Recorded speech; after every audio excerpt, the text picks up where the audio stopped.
Moderniser le secteur de l'élevage au Tchad est une priorité cardinale pour le chef de l'État Mohamed Idriss Déby Itno.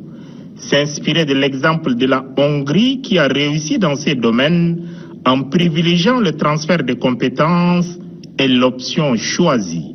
D'où le mobile du déplacement du président de la République, chef de l'État, à la ferme Vitafor, située à 40 km à la sortie sud de la ville de Budapest.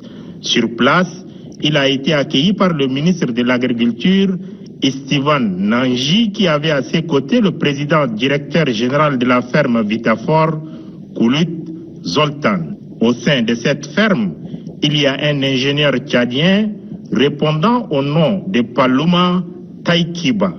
Il exerce avec ses collègues hongrois depuis 5 ans. Très émerveillé, le chef de l'État a longuement échangé avec son compatriote et l'a encouragé dans l'exercice de ses fonctions. Branche de l'université hongroise des sciences de l'agriculture et de la vie, la ferme Vitafor est un modèle réussi d'une industrialisation du secteur de l'élevage, a déclaré son président directeur général Kulut Zoltan.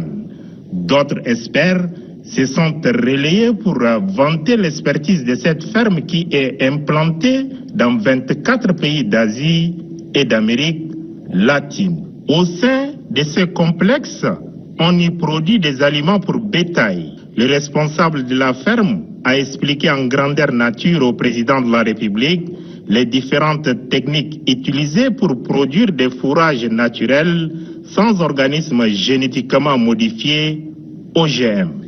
À Vitafor, qui totalise 40 ans d'expertise dans la production laitière, on élève les vaches.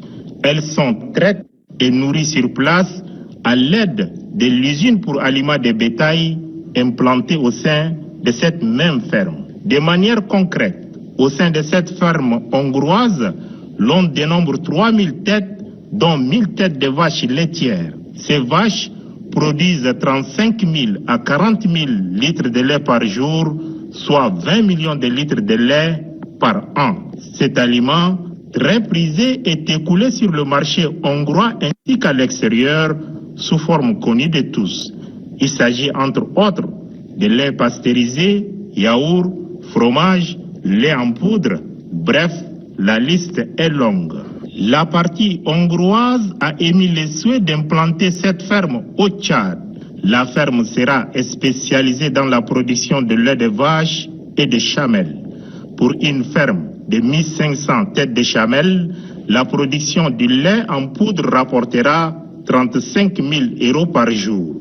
Selon les experts de Vitafor, le lait de chamelle en poudre est très prisé en Chine et dans les pays du Golfe.